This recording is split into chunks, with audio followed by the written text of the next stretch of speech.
Hello, everyone. Welcome. Thank you all for being here. So tonight, what I want to do tonight is I want to talk about, we know that the planet is going through all these changes. There are all these dramatic shifts that are taking place. There are all of these, just on climate change alone, we have fire in in California. We have fires in that I know of in Portugal. We have floods in that just ended in Europe, Central Europe, and also Eastern Europe. We have two typhoons that were in the Pacific. China got second typhoon in Shanghai was devastating. A lot of people are dead. We have earthquakes. We have all kinds of catastrophic things that are happening around the world that are climate change related. I was just talking to my friend in Puerto Rico, and he was telling me that last night, not last night, the night before, out of nowhere at 6 o'clock in the evening, a thunderstorm that he has never, it was biblical. There was no hurricane. It was just a storm that rolled in. He said the amount of thunder and lightning, he had to unplug everything in his house because he thought the power surge would destroy all of his electronic equipment, because that had happened to him before, where his air conditioner went out because of the power surge. And it rained like it was a sheets of water until 1 o'clock in the morning. And so you have all of these events that are taking place with again, lightning nonstop. So you end up having to ask yourself, what is going on when events of that nature are taking place? Not to mention the things that are taking place in ourselves. For many of us, there are health challenges. For many of us, there are sometimes catastrophic illness, or there are families and friends that we have to take care of that have catastrophic illness. There are all kinds of circumstances that makes us, all of us, begin to feel overwhelmed. Overwhelmed that whatever is happening is beyond our capability to handle or to cope with. But this is beyond our pay grade. Not to mention the social, the economics, and the political stuff that are involved. We have wars that are happening now between Israel and Hezbollah and Hamas. We have war between Russia and Ukraine. We have Ukrainian, for example, just bombarded, not bombarded, but with a drone that they have created themselves. They have basically destroyed multiple munition depots where there were missiles that were being stored in the thousands, and I mean by that, at least 80 to 90,000 of them with tanks and all kinds of other weaponry, right? Anti-ballistic missile, all of that is being destroyed. The point I'm making is that as this destruction is taking place, it has triggered earthquakes, because the explosion was so massive and cascading that it has created earthquake. And on the instruments that are being listened to around the world, it's registering as earthquakes. And a couple of the facilities that they destroyed host or actually has nuclear weapons. Now, the last thing the planet needs is a nuclear weapon to accidentally explode under the ground. So there are lots of things that are taking place that makes me feel overwhelmed. Now, as a healer, as somebody who does healing work and prayers of intercession for the planet and for the world, it is complicated for me to know which part of the world I should pray for, okay? When I'm standing in shock and in dismay at the scale and the volume of a particular natural climate change event, and I'm asking myself, okay, I need to pray for this one, and then there are 3, 4, 5 other ones that are in the perimeter of my perception that are coming in, and I know the way I am when I have 4 to 5 things to do in one day. I become almost like catatonic and frozen. I don't know where to begin. Okay, whatever practical tool that I have for intercession that I do by praying and bringing burden into the source and releasing it becomes, I'm so in shock, I don't know where to begin because the stuff is so big. Okay. And I wanna frame the conversation by talking about something else that happened many, many years ago. When Charles Darwin was studying in the Galapagos off of Ecuador, and he discovered many, many species, and he came up with his theory of evolution. And one of the studies that he did, or observation that he did, is that he noticed there were birds that he thought were different species from one island, the Galapagos, to the other, because the food source on those islands were very different. In one, it was dry, arid, almost like cactus desert-like with seeds and seeds that were very hard to crush. And there were birds there that had very fat and heavy beak to be able to break them. Then when you study another island where there were lots of flowers that had long neck, there was another species of bird with almost like a trumpet kind of beak to go inside and to get the nectar and the stuff inside of it to eat.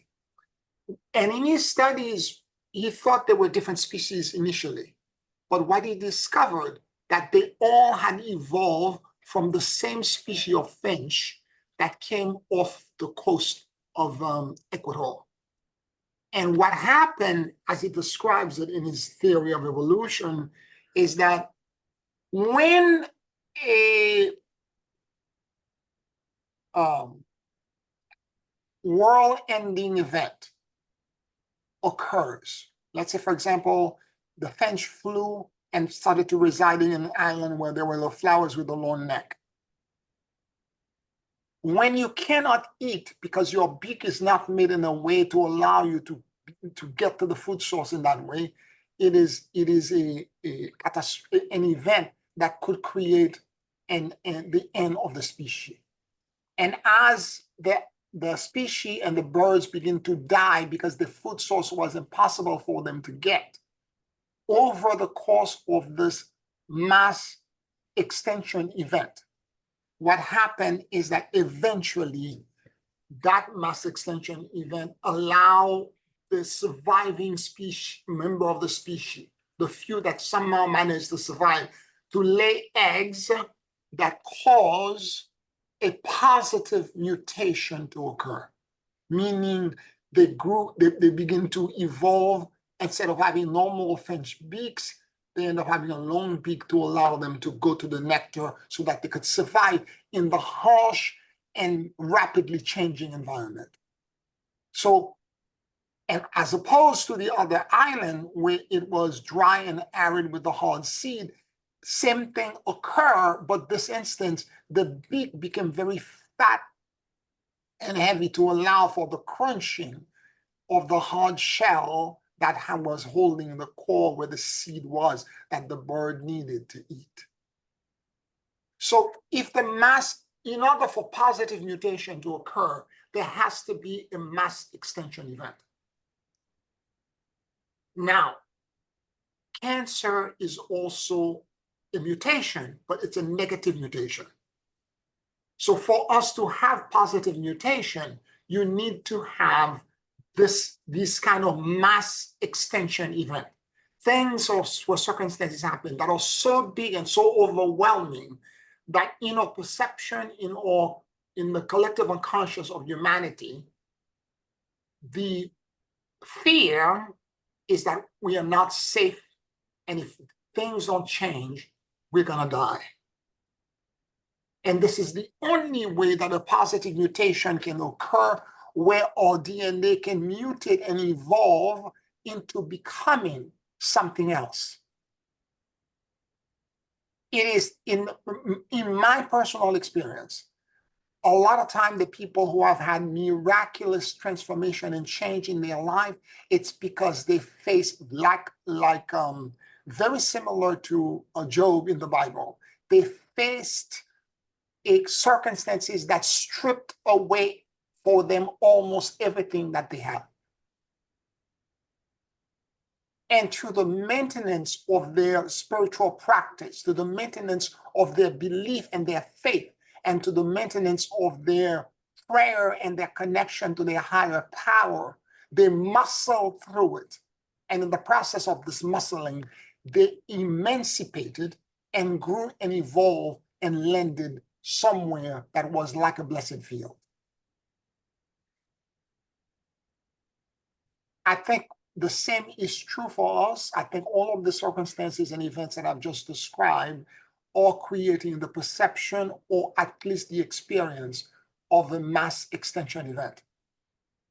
And it is in that manner that we will emancipate and grow and evolve into us becoming Homo Luminous.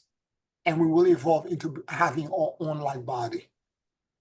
And I want you to frame the conversation around, particularly, I know this is true for me. There are moments where in my consciousness, I know this, but there are other moments I don't know it, where I get overwhelmed, too many things. Sometimes I'm not even aware because I don't watch the news.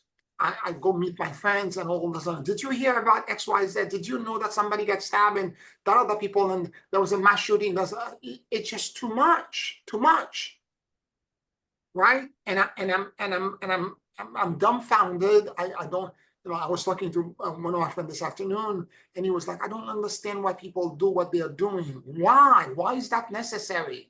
Why are you pushing and shoving and trying to take everything away from someone else? I don't get it. I don't understand it.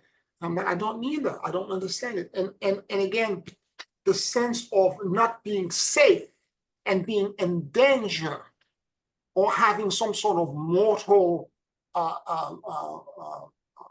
fear or circumstances around us is present. We may call it the turbulence, we may call it the bardo and the transit, but it creates the perception of the mass extension circumstances. And this is what's going to trigger ultimately us into positive mutation, because it will not happen otherwise. Now, some of us are doing our DNA reconstruction that I channeled in 2008 to help support this. But that alone is not enough. Collectively, the whole planet, 8 billion of us, need to go through these experiences so that we as a species can be forced, like the French on the Galapagos, can be forced to evolve into that positive mutation and to allow us to emancipate and to become the light being that we really were originally.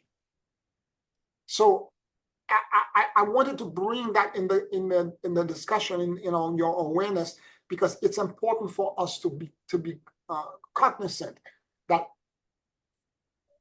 when there are moments where you're feeling overwhelmed, like I do every once in a while, it's good to keep in mind that external circumstances or my inner state of consciousness that makes me doubt and think that maybe I'm doing all of this wrong. Maybe, because, if we're all going to go, all the concern about my finances, if all the food prices are going so high with my limited budget, how am I going to afford to eat?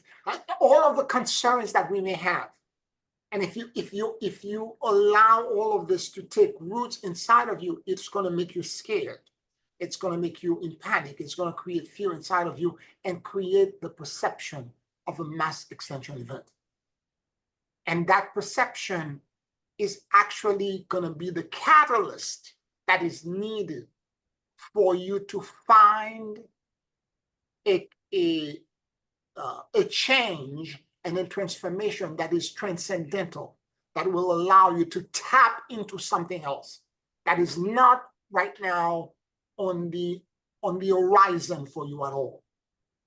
And that something will connect you to your higher power and to your God. That something will allow you to ground into you a connection to the divine that's so powerful that it will energetically frequency and vibration wise shift you somewhere else. Any questions, any comments?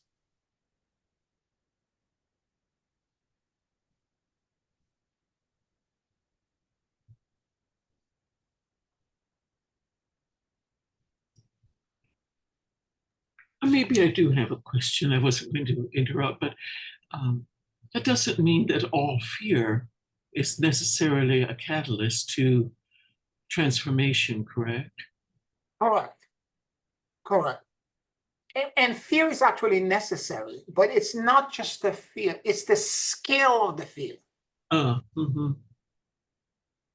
When it becomes so overwhelming and so in other words, it's not on your pay grade. It's not something that you and I can control. Like the war that's happening around the world, the wars that are happening around the world. It's not my pay grade. I don't know how to solve these problems. Or climate change. I have no clue what to do. I was talking to a client of mine that was talking about moving, and I'm going to move to this location or that. I'm like, you're going to try to outrun all of the storms and all of the events that are happening around the planet?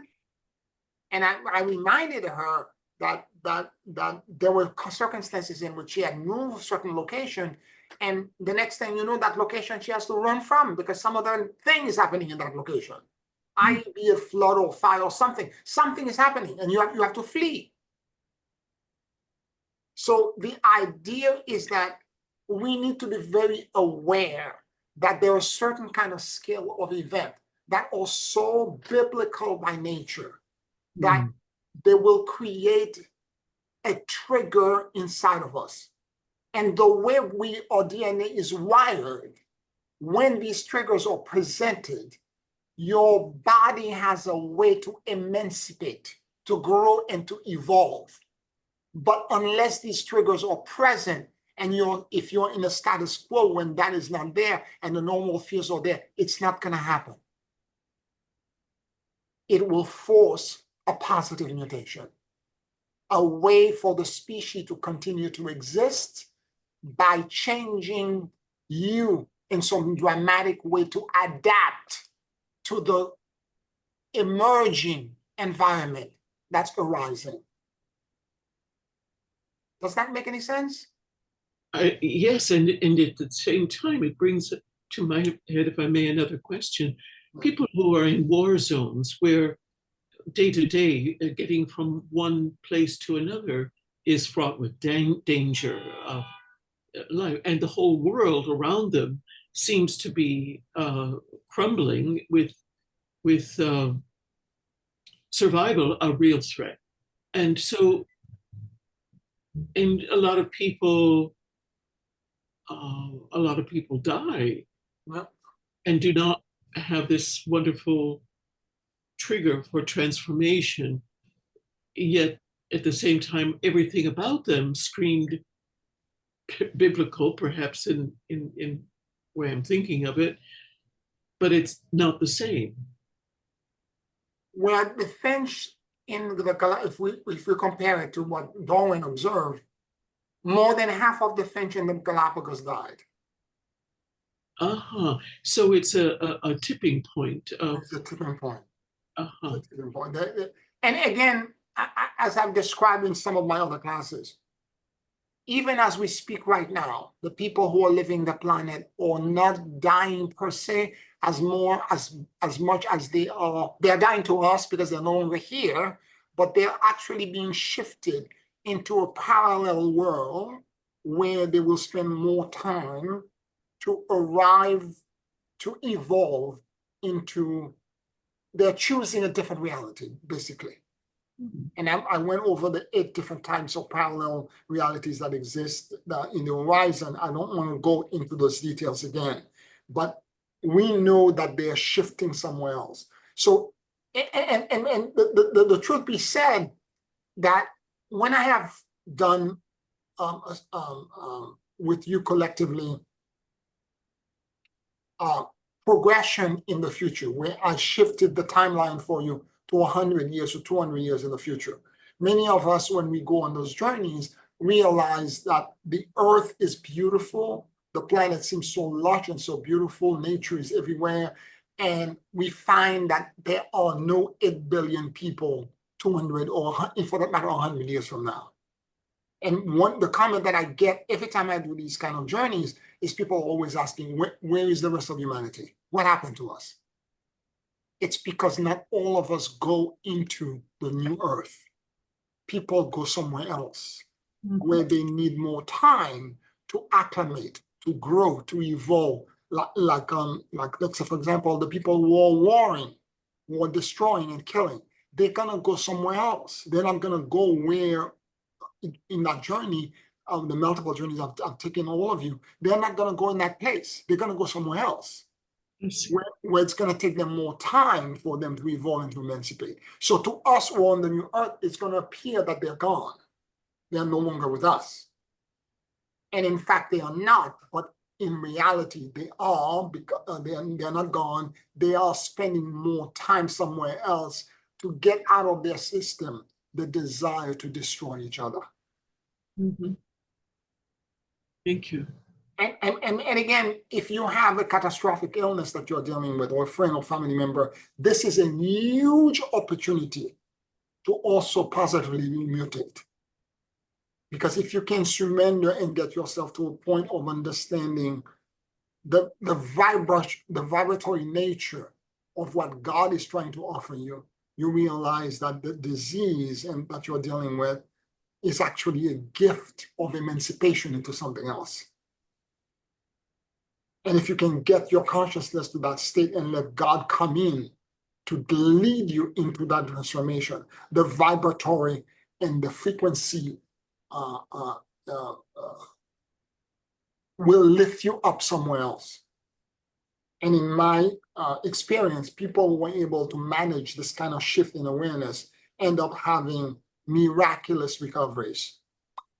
And they are changed in ways that is not possible to describe. I have a friend of mine who is in remission from cancer, and he's writing a book right now. And in the book, I helped him edit the last chapter of the book. I guided him through where he was saying that the cancer saved my life. Because the person that he was before the cancer, the kind of like corporate social climbing, always wanting attention, see, a big corporate head making, $500,000 per year and doing all of this, and owning all of this stuff and all that. He's a completely different person now.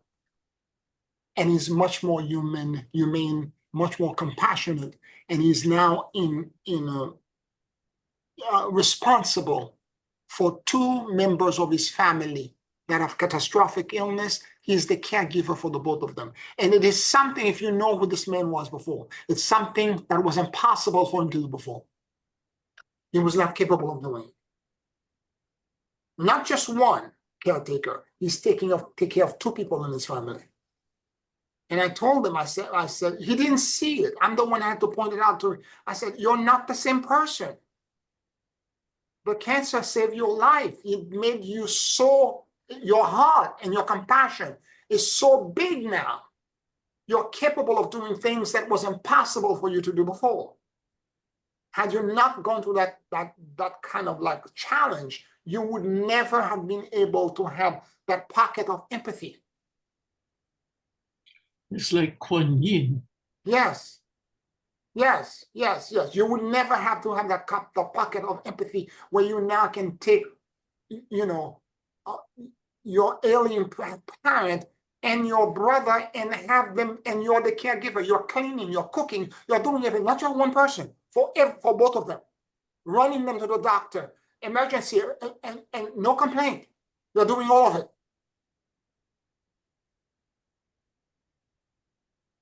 I told them, I'm proud of the person you've become.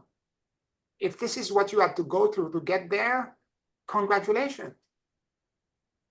Because what I'm seeing, I'm deeply impressed by. It's not that he was a bad person before, but he was so ego-driven and so self-involved that he would not have the capacity and nor the patience to actually do what he's doing right now. It's not that he wouldn't help. He would step in and help, and then at one point he would break into crying and he would walk away and say, I can't do it. He moved in with them. He's taking care of them. So what I'm saying is that I am witnessing incredible transformation and change for individuals who are dealing with these major extension things that are happening in their life. Those biblical kind of thing. I mean, anybody that has cancer, you're always wondering, why me? What did I do? Well, you know, am I being punished by God for something I didn't do? Whereas, you know, now that he's in remission, he's seeing it from a different perspective.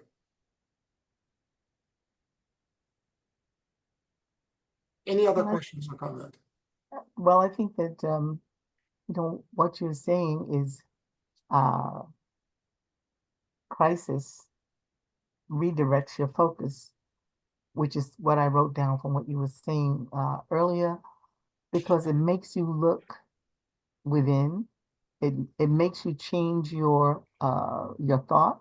It makes you rethink what is your purpose, what is going on within you and around you, and where people always say, well, someone else did this to me, God did this to me, whatever.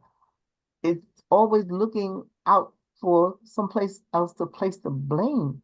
I saw this little I guess it was a documentary, and they were talking about second chances. And there was a couple on this, and they had had 8 children, and they were both going through crises within the marriage, and they divorced. And the children were they had all kinds of problems based on their parents, not functioning in front of them. And then the mother said something occurred to her years into this divorce, that the only person she could really change was herself. And she started doing that inner work that was necessary for her to face her inner fears and the things that she had been, blaming on other people and her husband and circumstances and so forth. And at the same time, unbeknownst to her, her ex-husband was doing the same work on himself. He had become an alcoholic, and he started doing the work with the Alcoholics Anonymous that helped him change that crisis in his life and redirect his focus. And then they both came back together. They came back together as uh, more complete individuals. Instead of one looking for the other one to complete them, they were realizing their own inner struggles that had to be faced by themselves and working it out and coming together to work together as two functioning, beings. The story was such a twist on what you normally hear. I thought it was going to say she met someone, but she met the same person again in her healed and complete state, finding that he too had done the inner work, that he was now presenting himself in a healed situation, and they came back together to have a second chance to rebuild this family that they had created together. And when you look at it that way, all of the inner work, that we have been doing through the years, that sometimes you forget what you know in the moment, and you are like you never knew it. And then you have to start again to rebuild within yourself the things that would be the substantial, made out of that substantial substance, that fabric that holding the very universe, together, and rely on that within you, that presence within you, that perfect presence, that perfect source, ultimately manifesting as that perfected man or woman that you are. And so that crisis then becomes a good thing that it happened, because like you said about that gentleman, it took him off of a trajectory that would have wound him up a suicidal billionaire, perhaps. And so you come back to what is really important, because you find out that on this earth, there's no place to hide. There's no place to escape yourself. And so the one thing, and this is why I said today, that place, I feel like I've moved into a place that hard for me to describe, and like words fail me because I don't know how to describe this feeling. So it's almost like you woke up from a deep sleep and you didn't recognize who you had become, but that wasn't who you are. But now to that inner journey to discover the core of my own self. And at the center of every storm, there's peace. So I think that we're about reminding each other, and so that we're not all going to sleep at the same time. And so I'm going to say to you, and you're going to say to me, to remember, this isn't where we came from. This isn't where we're going. This isn't our reality. So don't get caught up. Don't get caught up in this, because this is not home. And so I think it's the remembering, and not allowing ourselves to fall asleep again. We don't want to be like, okay, Tesla creates a car that you can drive without you engaging. You don't want to be in a vehicle that you're not engaged. You want to be aware. Yeah. I don't know how else to say that. You said quite a bit, Lydia. Thank you for sharing. What I can pick up, what I can take and move forward from there is the following. Yeah.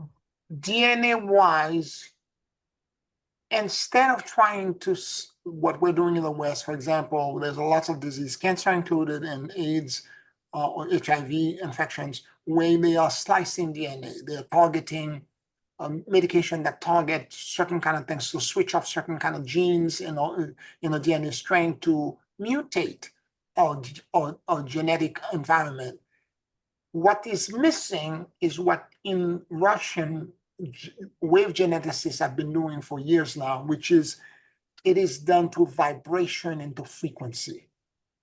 That there's certain kind of vibration, for example, that are about healing. And if you expose any living cells to the frequency and the vibration of that environment, an environment that has that vibration, they will actually end up having positive mutation. They will change and grow into things that are actually constructive and beneficial for the life form to evolve into what is often referred to in my channeling as bioregenesis. It's the evolution of your biological form into its original estate, right? So the idea and the concept that you can do this through a connection to a frequency and a vibration is very powerful.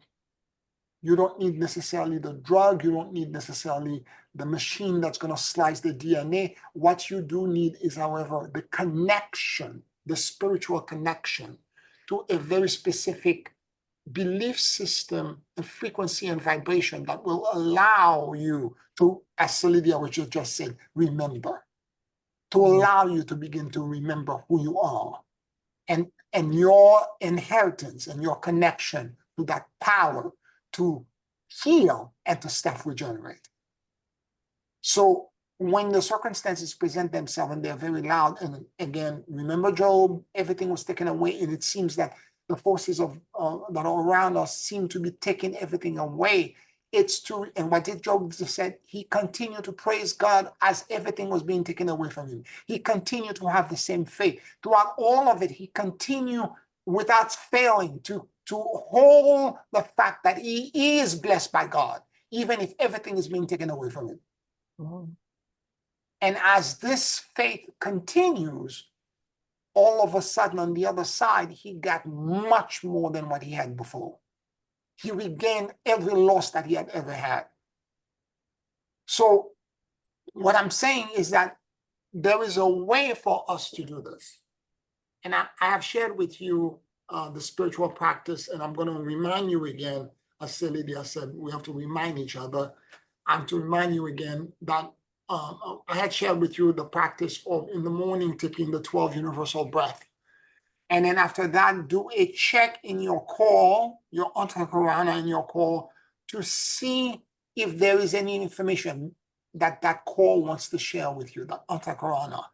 Basically, listening from within to see if there is some inside breakthrough or information that your call or your connection to the celestial axis or the Lord Melchizedek rod is trying to share with you. And it doesn't have to be long, 5 minutes at the most. And once that is passed, do your torsion field. And once the torsion field is over, you may want to go about your business. Or if you still have the prayers that I've given you, say one of the prayers that I curated for you. And as a way to surrender your burden, your fear into God, and to say to God, I know I feel weak, I feel broken, I feel overwhelmed. I'm surrendering all of it into you. I cannot control it, but you can. You have the power. I'm giving it all the burden to you. Heal me, repair me, and redeem me. And as you do this on a daily basis, it may help you a lot to remain in the frequency and the vibration that is needed. But sometime, even after doing this in the morning, as I go out in the real world, in the street, I begin to have clients or people call me. Did you hear? Did you experience? I had my cousin, my brother, my friend, and all of this blah, blah, blah, blah, blah, blah comes toward me. And before you know it, by the afternoon, I am not in that space anymore. Okay? I'm being, again, bombarded with external things that are seemingly mass extension related, safety related, that seems scary and overwhelming. You need to pray for this person. Could you pray for that person? Could you intercede? Could you again, 5 things in one day? I can't. I feel overwhelmed. I don't know how to prioritize which one is the more important. And again, when clients and friends and family members are telling me things about their burden, I need to do the main highlight. It should be 1 or 2 sentences. I don't need to know all the details, because the more peers know, my ego and my frontal cortex will try, my frontal lobe will try to solve it. The less I know about your circumstances, I need to know how to frame the intercession that I'm asking for and release it into source. But the least I personally know, the better it is for you and the better it is for me, because I will not go to sleep at night trying to think of a way to my ego for you to solve the problem. So what happens is that in the afternoon, often I find that I'm no longer in that alignment. And so what I do is that I try to do the torsion field later on in the afternoon again. Now, it may not be your circumstance. It may be that you're in alignment from morning to end of the day. And there are days I'm not this way. There are days that I'm this way. For example, yesterday, when I woke up, as I was doing the practice, by the time I got to the torsion field, by the time I got to the fifth or the sixth guardian, I heard very clearly, the torsion field is already present. You don't need to continue. It's already there. And for the rest of that day, it felt like I had a flashlight above my head. Okay? When I went in a store to get something, the flashlight went slower, like I'm in Hollywood and somebody's highlighting me on stage. The flashlight got lower. I went in the store. When I popped out and went in the street, it got bigger. It exploded above my head. It felt like I was blessed and being guided and supported with the light above me, where I felt at rest and at peace with everything that was around me. Okay? So there are days when I woke up, but it's there. But there are other days, like day before yesterday, where it is a struggle. In the afternoon, I have to go back again and do the torsion field a second time. And when I do the torsion field the second time, there is added value to this. Now it takes 5 minutes, 6 minutes to actually do, but there is added value because as I begin to do it again, first guardian comes in, first torsion field created, second torsion field created. I begin to feel the boundary of my own continence. I begin to feel how big, how wide, and how extended I am as a being. Whereas before I was worried about my very specific circumstances or how overwhelmed I am about all the things that I need to do for intercede for other people or what's going on in the world. How do I explain all of this? I can't comprehend why people doing this way. Why people cannot live in peace? All of the things that would, that my frontal lobe will try to solve. So the moment I begin to sense the boundaries and the 12 torsion field nested on top of each other, by the time it's done, I become so big and so vast that I don't have a sense of the 3D. I'm disconnected. Now, every torsion field is neutrality in a higher density. I'm in 3D. The first one is neutrality in 4D. Neutrality in the next one. Neutrality in 5D. Next one. Neutrality in 6D, and so on, all the way up. And as this happens, by the time all of them, all 12 nested torsion field are created, I am not connected to this reality anymore. My frontal lobe thing disappear, and I feel that I am entranced, and I'm bigger, wider, and I don't have a connection to cardinal 3D height, width, and depth perception. I'm somewhere else. And it is a good thing. Because at that moment, I am connected to the blessed field. I am in an environment that if I allow, the blessed field can pass through me. Because once a 12 torsion field, all 12 of them are created, I can sit quietly and enjoy the view and enjoy the landscape. Now, years ago, I used to do the torsion field 3-4 times a day. I would do it all the time. I would be walking down the street. I would be doing it. When I went to yoga and I'm doing the tree pose on one leg, I would do the torsion field. Then I go on the other leg. I would do the torsion field again. I used to do it all the time. So I was in a state of trance often almost like 70 to 80% of the time. I was connected. It was embedded in me. Now, because of all the things that are happening around the world, I am not as embedded as I used to be. Because when I'm in that state of being so connected to this and trained into that realm, I have clarity. And whatever is happening outside, I observe it, but I observe it as a witness. It doesn't penetrate me. So by doing the torsion field in the afternoon a second time, it gives me the opportunity to reconnect again and to refresh what was done in the morning and to give me the opportunity to connect to the vibratory release that neutrality brings, so that I'm no longer charged emotionally by the circumstances and the loud things that are happening around me.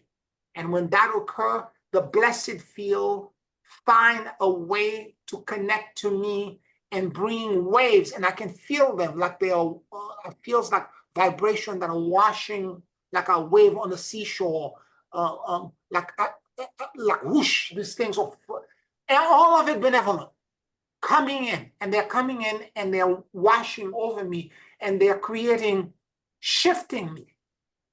And as a matter of fact, and expanding my and shifting the energy ladder through wave genetics by the vibration and the frequency coming from the blessed field. I am allowing myself to mutate and to change and to evolve. So my recommendation to you is to include the torsion field maybe a little bit more in your daily routine as a way to combat and overcome this bombardment of overwhelming data and information that is crashing, or that is actually moving into the collective unconscious of humanity. Because even if you don't do the news, etc., and you don't watch anything, you're still a human being and you belong to the group body of humanity. It's going to get to you. You're going to feel it. It's going to get to you. But when you're in that neutrality and you're in it multiple times throughout the day, I've said this to you before, even now, I don't drive. When I get in my car, I turn on the key, I wait for 5 minutes, I do the torsion field first. I will not put the car in drive unless the torsion field is created around me, around the car, and asking the guardian to guide me to my destination. So I would do it multiple times. And as I do it, it would shift me. And this is the reason why when I create the command, and in circumstances where I have to create the command and the decree where I say be gone time and space, and I project it out, that's why it works so fast for me. Because that torsion field is the antakarana. And since I'm doing it all the time and it's present, when I project it, it goes right out.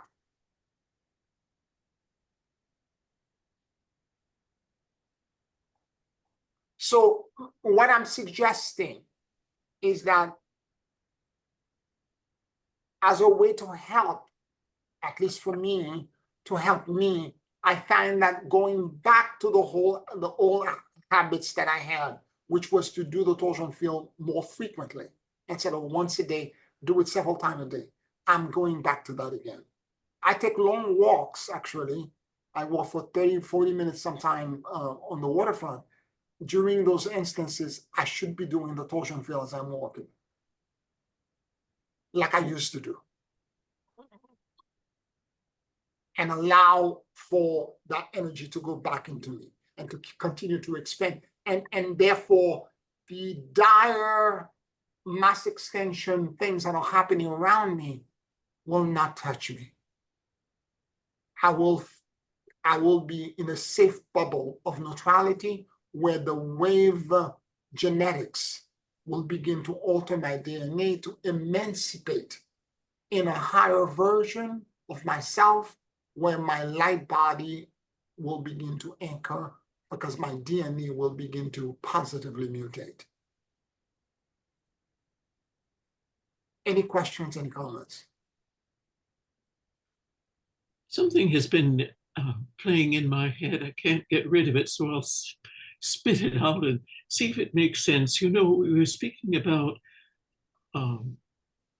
being able to transform your DNA or remember back to that state of your origin, our origin, and the DNA and the structure of our consciousness and being, and the challenges that we face that would seem to pull us away from that state, whether they're global or individual, still crises of major proportion.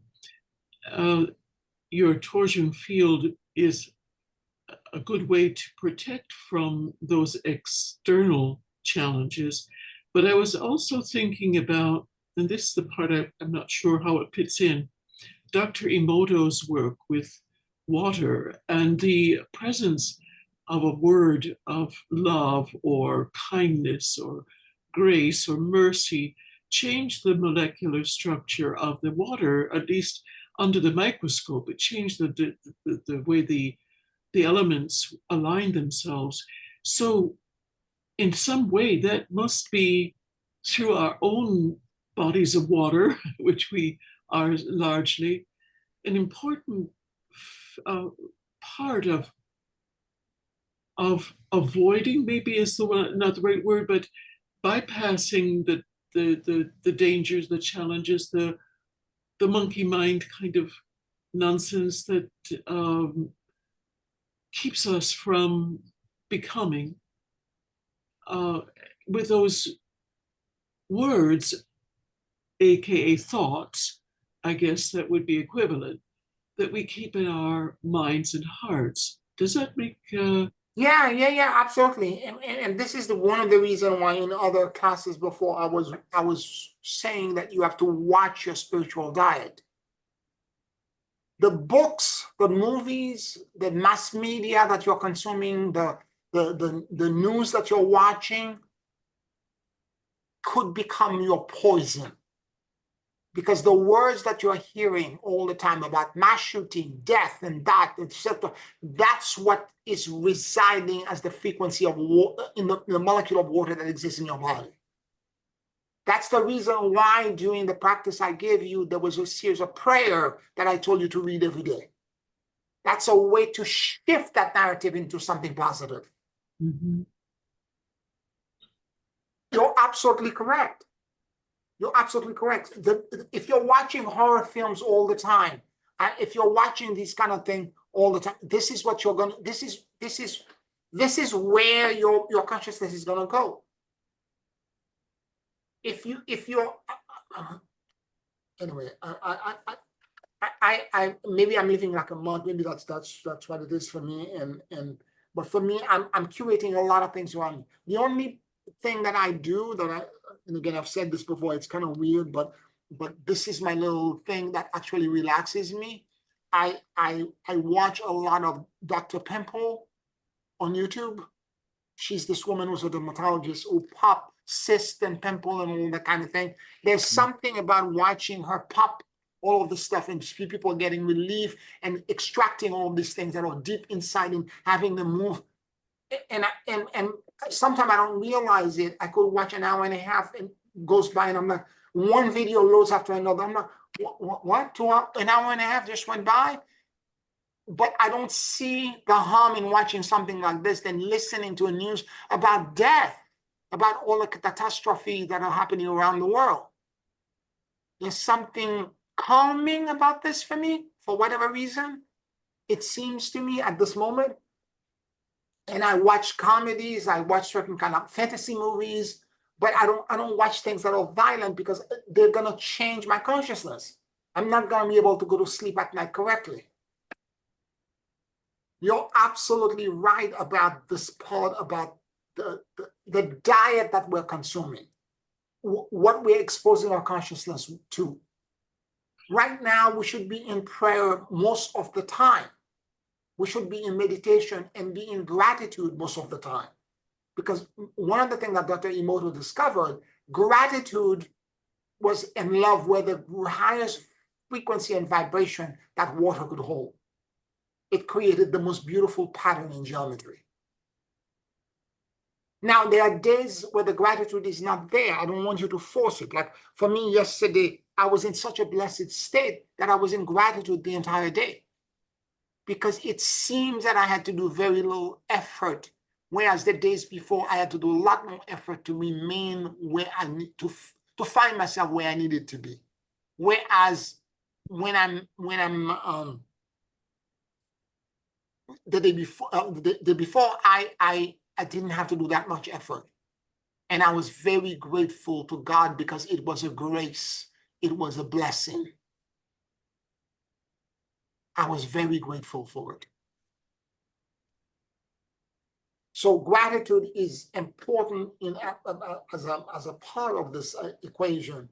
And as I said, it's not something you can fake. There are days where, you know, you're literally, the monkey mind is running so fast, it's very difficult for you to, you understand the word gratitude, but it's very hard for you to capture it. It's almost like, you know, I used to know what gratitude is. What is it to me today? And I can't find it. And it takes a minute to get to it. Yes. Yeah, yes. And also maybe recognizing that there are programs running the illusion that seems so real, Yeah. that keeps us focused on the wrong things that are negative or upsetting or whatever. But maybe just knowing that that's false and it's an illusion and it is a program that just has to be ejected from your system, so to speak, like a program on your computer, just uninstall it. Yeah. And that sometimes is the hardest part, to step out of that space and realize and really accept that it is not true, that whatever you're feeling is not accurate. Totally true. And it's a great segue for the next section, which is, for me, the ultimate place where the frequency and the vibration and the rest of God comes in is when I go into the blessed field. And it is not something that happens automatically. Although yesterday, as I said, when I'm in the blessed time, I'm there automatically. I'm there. There are days when I wake up, I'm just in the blessed field. And all I can do for the rest of the day is just be grateful.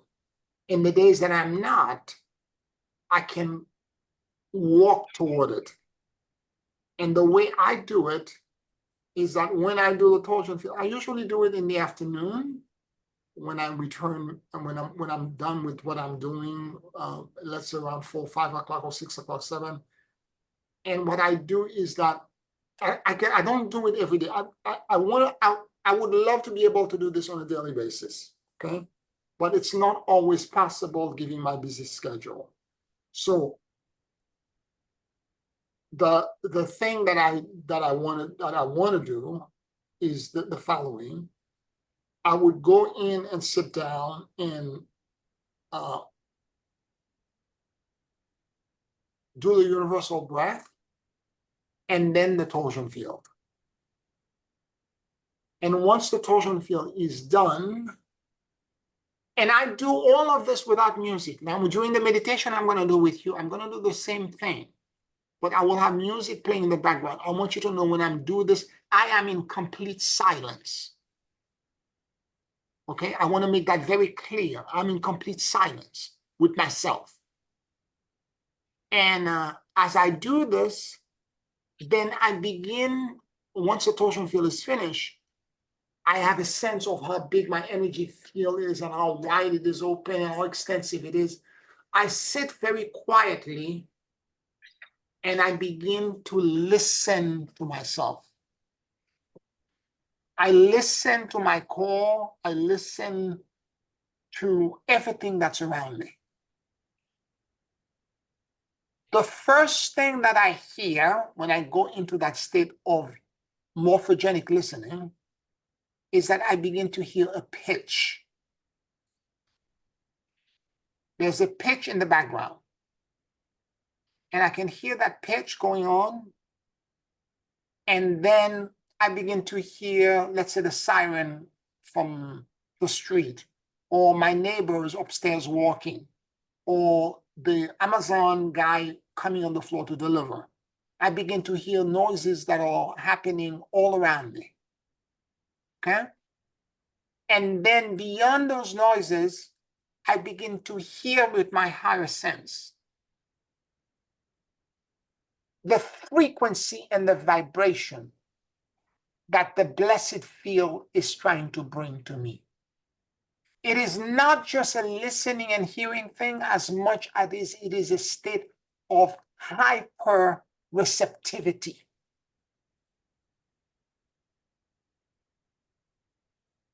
Where I'm listening to what God is trying to tell me.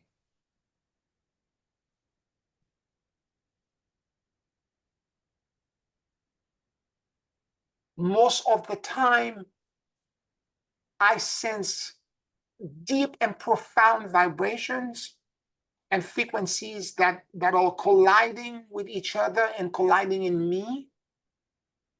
And I can sense the benevolence that exists in them, although I don't understand in my language, in all language, the language I'm using right now, I don't understand exactly what that means. But I know it's beneficial for me. It's emancipating me into something. I feel repair. I feel redemption. I feel healing. And more importantly, I feel rest. I become completely unburdened. I don't need to do, fix, or repair anything. The blessed field got everything. And all I am is a witness to what the blessed field is doing.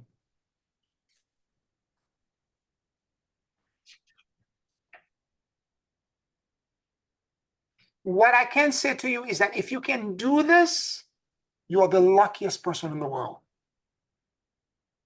Because the deep and profound healing that is the result of that connection will alter you in ways that is not describable. There are times I think I went, like I did it this afternoon, I can tell you that for a moment, right before class, I can tell you for a moment from 4 to 5, I did this. I thought I fell asleep. Because what happened is that in the Catholic Church, they call this the rest of the Holy Spirit in the charismatic movement, is that you become almost catatonic. You don't react. You're in such rest. I cannot describe to you in words what actually happened, but I can tell you the state that I was in when I went in to the state when I pop out an hour later. It's not the same.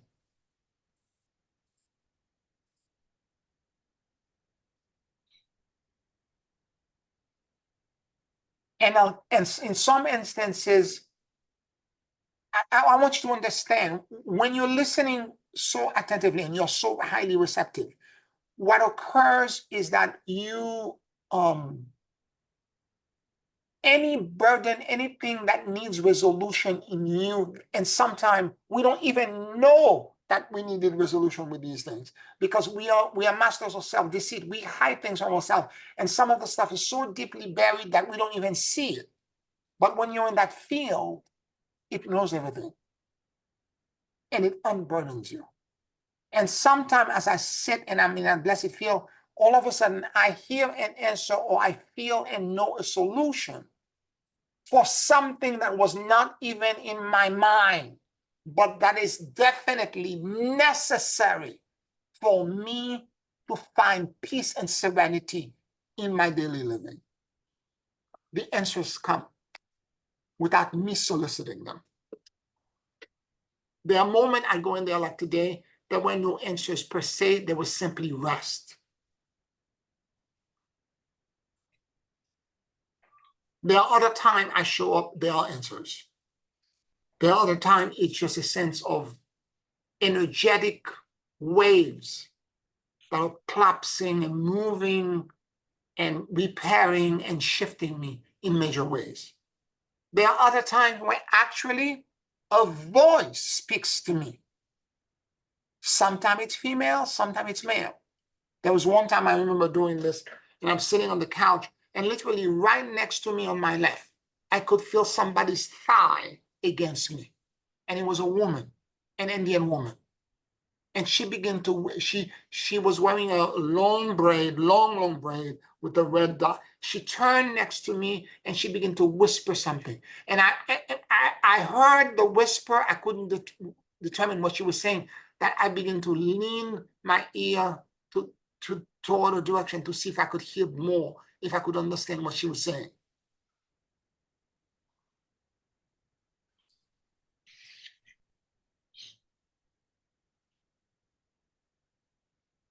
If you can do this, and maybe the circumstances of your schedule does not permit for you to do this every day, but if you could do this once a week, it will you will gain so much from this. It will nourish and nurture your growth and your evolution in a manner that I cannot even begin to describe to you.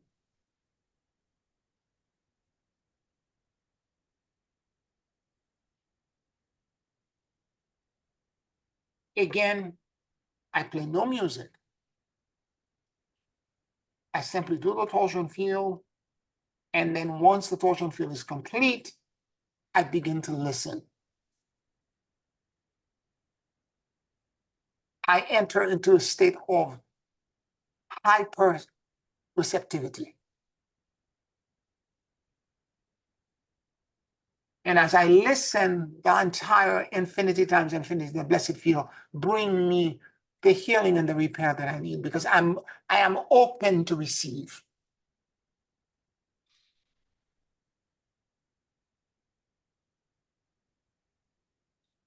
Any questions, any comments?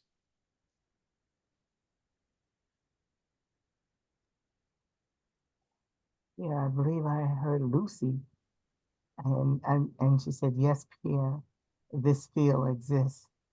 And I'm like, Lucy, Wow. well, Wow. May she be blessed. May she be blessed. mm, For those of you who don't remember, Lucy transitioned several years ago. She was one of our member of our family. Wow. What was it you said, Cylidia, about Lucy, though I couldn't quite hear you? when Pierre started talking about this blessed field, I heard Lucy say, "Yes, Pierre, this field exists." Oh, how lovely. Oh, that's nice. Lucy, Oh, God bless her. I don't know. Well, all I can say is she was present with us.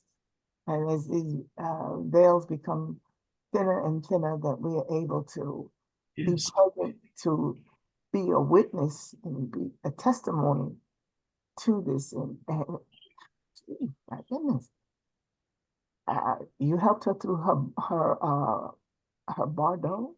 Yes. Yes, I did. Yeah, and I just feel her, right? Just like next to me on the left side Mm. as you're talking. And Wow. just want to say that because she's she just is so present here. Mm. And she always used to tell me that she wanted to come to my house. Yes. And she didn't get to do that in the flesh, but she's present with us today. Mm. And so I just say thank you. And something else that when you were speaking, Janice, you were speaking about the water and the emotions that are registered through the water and the vibration. And when Pierre was talking about the things that you feed yourself, I when I get up each day, I always ask, "Oh, Spirit, what are you going to show me today?" Mm. And I sat down at my computer I have it written down as it was September 17th. And this thing came up. And I know that this lady used to work with Dr. Stone, uh, Patricia Cota Robles, Yes. and she had done a little short video, and the title was it, "The Divine DNA Activation Has Been Initiated." And it said the I am presence, celestial realms. And can I read this? Because I wrote this down. Sure. 'Cause Sure. oh, wow. It said, "Beloved, I am presence. Walk through me. Open the door of understanding so that I may become increasingly aware of this sacred knowledge being revealed through my newly activated latent abilities. As I am growing in awareness, may my questing mind push through the denseness of materiality into the enlightened spiritual consciousness of my I am present. As this enlightened state of awareness, let my sense of gratitude expand into a welcoming smile, a friendly greeting, and an expanding light. May I look upon all people with the eyes of love, knowing each is my friend, my brother or sister, and not as a stranger. With this realization, my I am presence will spread its radiant light through my heart flame to everyone I meet." And it goes on and it goes on. And I just thought it was so beautiful. I said, I have to write that, write that down. Mm. And it said, "May the light of truth illuminate my mind as I grow into greater awareness that I am a beloved child of God, and that all my father, mother have is my divine birthright. Beloved, I am presence. As I place my hand in yours to travel this earth journey, guide me into doing the simple things that bring happiness." Thank you. Mm. Beautiful, beautiful. Thank you for sharing, Celia. And thank you for this message from Lucy. Thank you, Lucy. I appreciate it. Yes, yes. And she had that funny little laugh. Yes, you did. She's happy and joyous, my goodness. Yes. And what you were saying before, I'm going to take it as a prescription. As a doctor, you go and the doctor will give you take out his pad and write down an RX. Mhm. And he would tell you take once a day, take twice a day. But I believe that the things that you shared today are to take as often as needed. Mm. So thank you for that RX. You're welcome, Celia. You're welcome. I'm going to guide you into meditation with music through the process I just described. And again, but remember when I'm doing it, there is something sacred about being in complete silence and stillness with yourself when you're doing this. It's between you and your God. It's very potent and powerful when you do it. 5-minute break, okay? 5 minutes. I just want to say one thing though, Pierre. Music has transformational qualities about it. There's a vibration and energy, a God like presence through that music as well. I do sometimes not use music when I meditate, but music lifts my spirit so much that it helps me get into the space of that presence much easier. So I'm not sure if that's the wrong thing to do, but I find it helps me to have something that I don't know leads me directly to where I need to go. If it works for you, it's fine. Except for me, what happened is that when I go into that listening state, I don't need to listen to the music because I'm listening to something that's more transcendental. That's Uh, why I don't use the music. so maybe you shut off the music once you have arrived. So to speak. Well, yeah, if you can remember to shut it off. For me, when I go into that space, I am catatonic. I can't move. Yes, yes. Yeah, I'm not exactly catatonic, but you know what I'm saying. Is that you're in such a state of rest, you don't want to move. And, I, and I don't want to listen to the music because I'm missing, for example, that message that Celidia just had where she heard Lucy. I would not hear this if there was a music. Do you understand? The voices that talks to me when I'm in that state, if there is something else happening, I'm not going to hear it. okay. That's why I shut off the music. It's not that I don't use music. I use a lot of time I use music for other things. And then when I know I'm going to do this particular practice, I just shut off the music. Okay. Okay? And you can do it as it appeals to you. Yes, yes, yes, Um, absolutely. and Absolutely. there's no wrong way. Yeah, Whatever way gets you there, that's Yeah. that's the right way. yeah, Because I too love music, and I also understand the stillness. So there's no wrong way. yeah, I'm just grateful that you get there, because every time you get there, you bring something back. yeah. So, and It's Janice, something very potent when you don't expect to hear, because a lot of time I just feel energy, but a lot of times, often enough, when you actually hear a voice coming back to you and giving you a piece of instruction, there's something about this that not describable because it's actual. First of all, it's not thoughts that you had, it's not your voice, it's somebody else's voice, and to have that voice talk to you. And for me, when the voice comes in, it's a whisper. It's not loud. It's barely a whisper. I have to pay very careful attention to it. I have to lean into it to get it. Anyway, maybe I'm not clairaudient enough, but that's where I am. All right, everyone. 5 minutes. 5 minutes. okay.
Take a very deep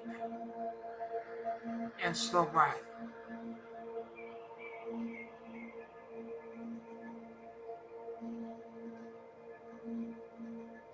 And as you inhale and exhale deeply and slowly,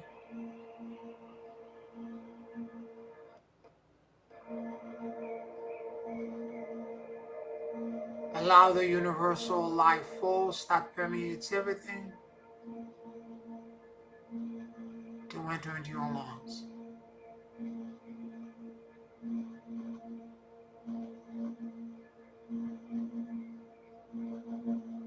Keep breathing deeply and slowly.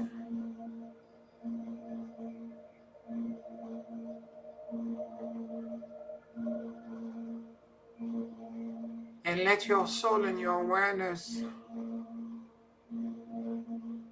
drop in the middle of your chest.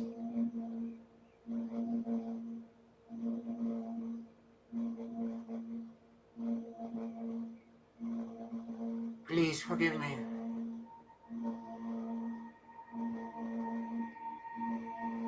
I love you. And I let go.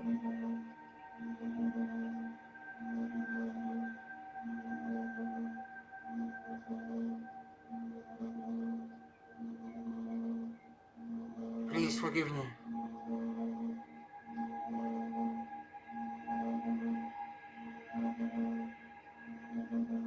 I love you. And I let go.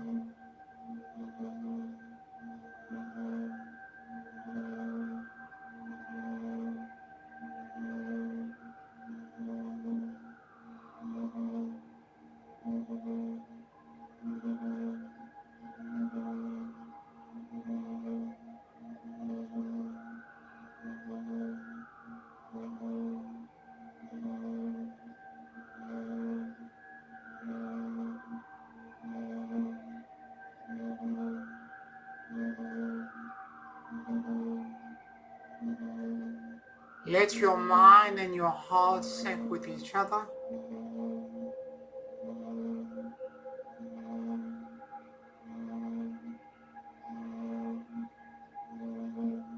And notice what you noticed.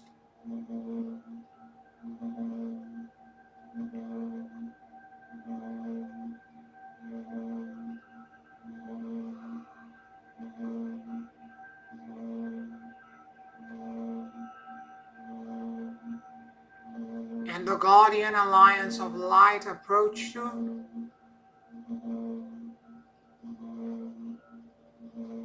offering to gift you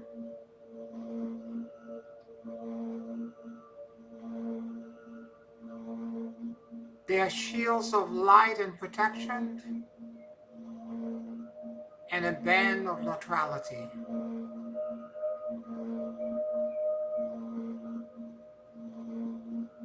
If you are ready to accept this gift at this time, answer affirmatively.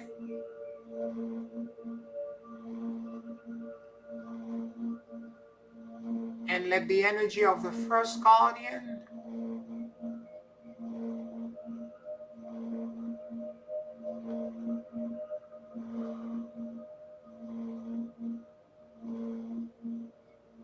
begin in the core of the earth, passing through the bottom of your feet, exiting outside of your head, going into souls, and creating all around you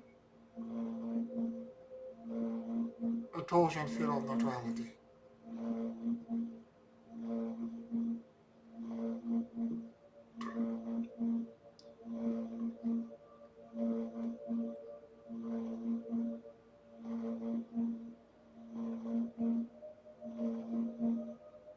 The axis at the top of your head extends and it attracts now the energy of the second guardian, rotating clockwise, coming from source,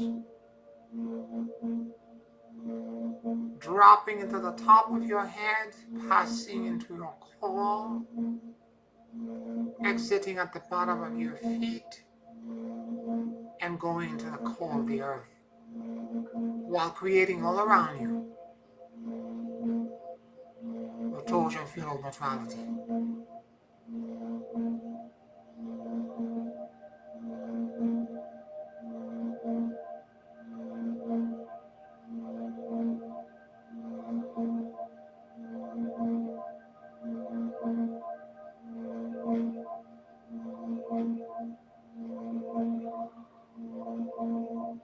The axis at the bottom of your feet extends and it attracts down the energy of the third guardian, counter-rotating, coming in from the core of the earth, rising to the bottom of your feet,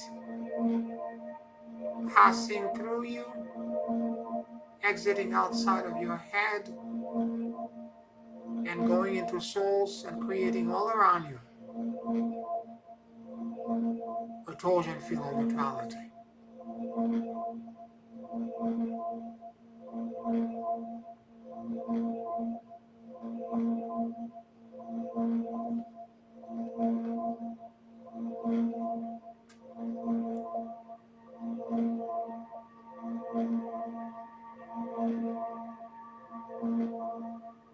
The axis at the top of your head extends and it attracts now the energy of the fourth guardian, cascading down while rotating clockwise, dropping into the top of your head, passing through you, exiting at the bottom of your feet,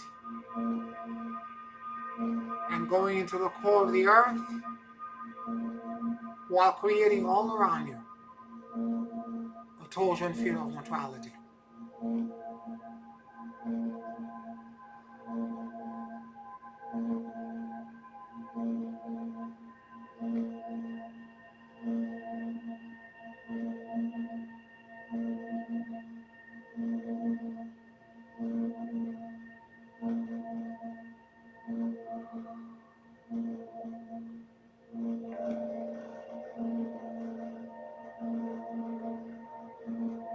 The axis at the bottom of your feet extends as it attracts down the energy of the fifth guardian, counter-rotating, coming in from the core of the earth, moving through the bottom of your feet, passing through you, exiting outside of your head, and going outside of time and space into souls, and creating all around you a Trojan field of neutrality.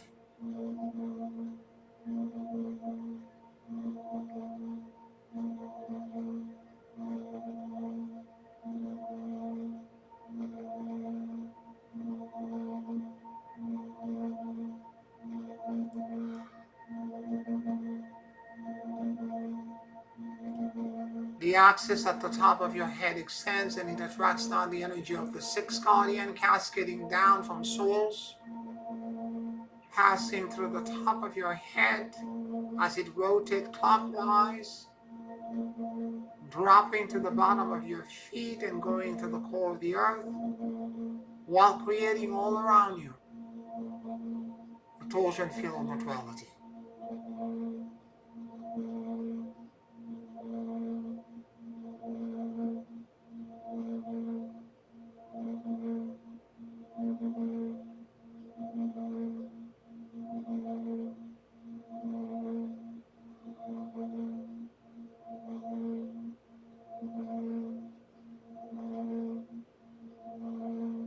The axis at the bottom of your feet extends and it attracts down the energy of the seventh guardian, counter-rotating, beginning in the core of the earth, rising to the bottom of your feet, passing through you, exiting outside of your head and going into souls, while creating all around you a Trojan field of neutrality.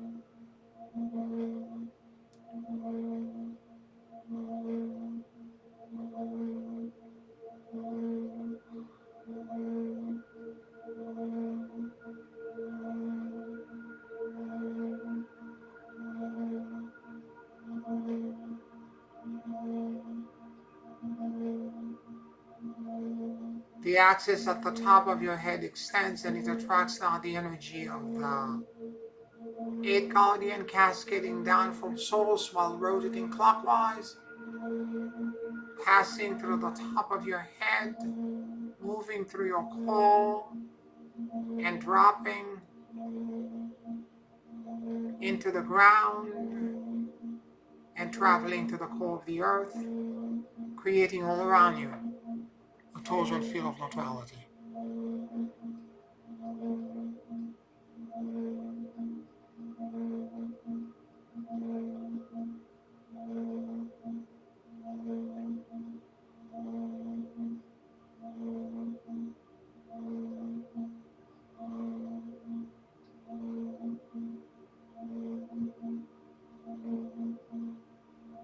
The axis at the bottom of your feet extends and it attracts now the energy of the ninth guardian, coming in counterclockwise, beginning in the core of the earth, moving upwards as it passes through your core, rising, exiting outside of your head, and going into souls while creating all around you a torsion field of neutrality.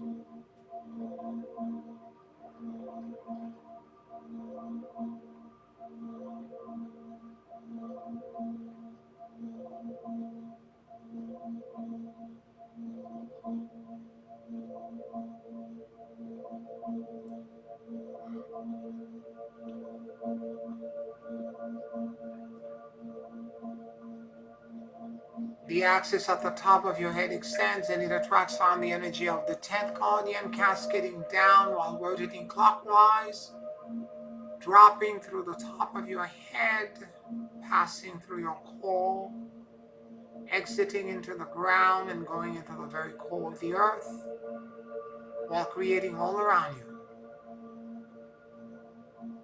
a torsion field of neutrality.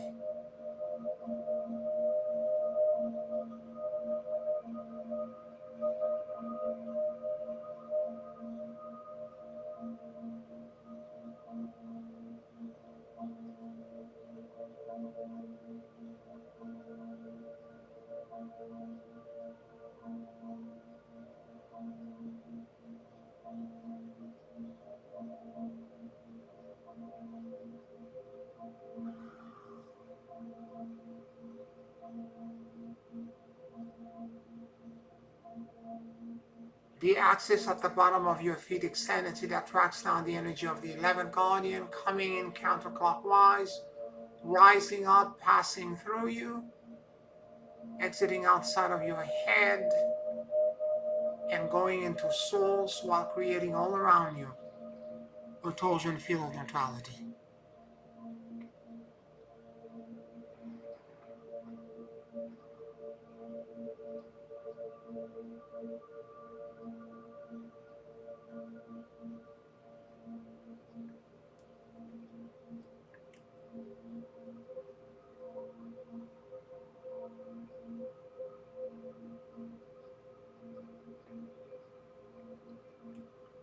The axis at the top of your head extends and it attracts now the energy of the 12th guardian, dropping in from souls while rotating clockwise, passing through the top of your head, moving through your core, exiting at the bottom of your feet and going to the core of the earth, while creating all around you a torsion field of neutrality.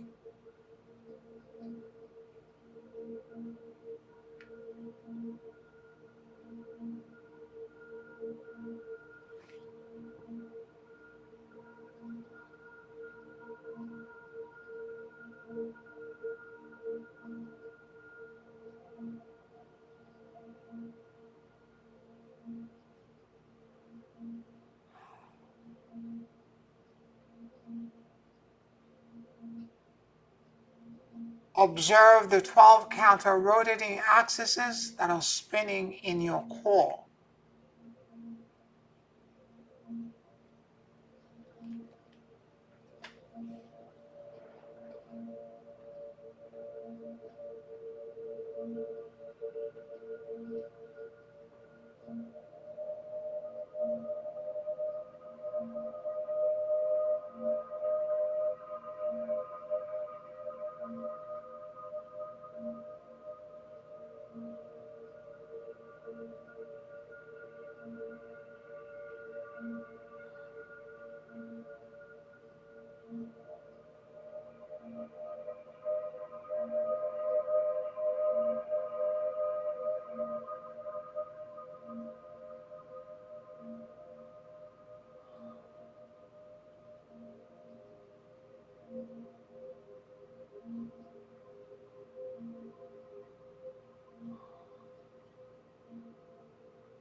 Listen. Listen as if the more than 50 trillion cells in your body had ears.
I enter the rest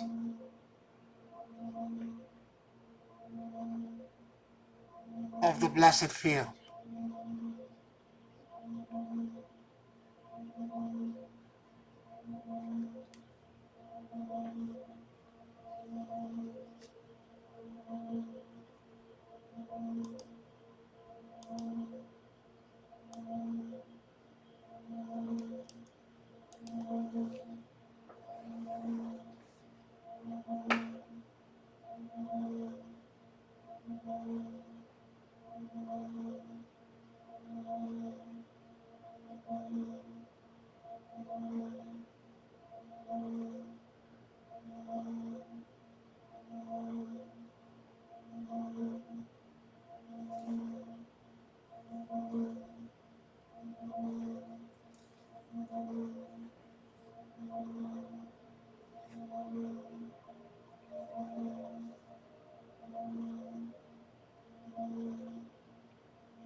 Hosanna into the highest. Hosanna into the highest. Hosanna into the highest. Take a very deep and slow breath. And whenever you feel ready, you can open your eyes.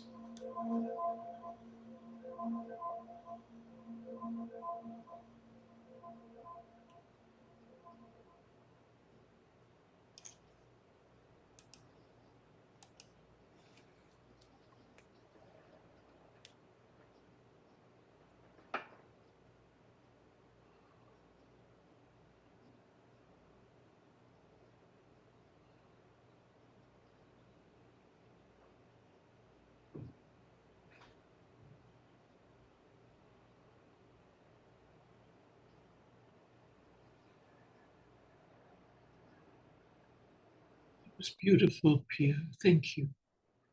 You're welcome, Janice. You're welcome. I want to thank all of you for listening to us tonight. If you're listening to us on Patreon, thank you for your support. Please subscribe to the channel on YouTube. Give it the video a like to increase the algorithm. I appreciate you so deeply. Thank you so much, family, and I'll talk to you next week. Thank you. Good night. Good night. Good night. Love you. Love you